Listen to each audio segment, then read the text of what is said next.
சர்வம் முருகார்ப்பணம் பரணியாஷா டிப்ஸ் சேனலுக்கு உங்க எல்லாரையும் அன்போடு இருக்கு. நம்ம சேனலுக்கு இப்போ தான் புதுசாக வந்திருக்கீங்கன்னா மறக்காம சப்ஸ்கிரைப் பண்ணி வச்சிருங்க. அப்போ தான் தினம்போட வீடியோ உங்களால் பார்க்க முடியும். இன்னைக்கு நம்ம இதை பற்றி பார்க்க போறோம்னா, ஒரு ராசின்னு எடுத்துட்டு அதுக்கு ப்ளஸ் மைனஸ் ரெண்டும் இருக்கு. அது என்ன அப்படிங்கிறத நீங்கள் 12 ராசிக்கு நம்ம பார்க்க போறோம். இது நீங்கள் பார்த்து வச்சுக்கிறதுனால உங்களுக்கு என்ன ஆகும்னா, உங்களோட ப்ளஸ்ஸை வந்து நீங்கள் அதிகப்படுத்திக்கணும், மைனஸை வந்து நீங்கள் நீக்கிறது நல்லது. சரிங்களா? வீடியோக்குள்ள போகிறதுக்கு முன்னாடி இந்த வீடியோ உங்களுக்கு ரொம்ப பிடிச்சா மறக்காம லைக் பண்ணி ஷேர் பண்ணிடுங்க. சரி, வாங்க வீடியோக்குள்ள பார்க்கலாம். மேசம். மேச ராசிக்காரங்க உங்களுக்கு வந்து ப்ளஸ் என்னன்னா, உங்களோட நேர்மை தான் உங்களோட ப்ளஸ்.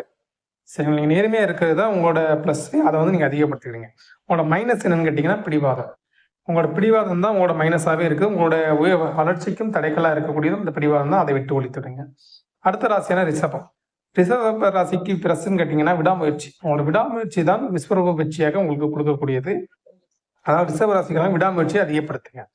உங்களோட மைனஸ் என்னன்னு கேட்டிங்கன்னா தயக்கம். இதையுமே ரொம்ப யோசிச்சு தயங்கிக்கிட்டே இருப்பீங்க. அதான் உங்களோட மைனஸ். அதை வந்து விட்டு ஒழிங்க.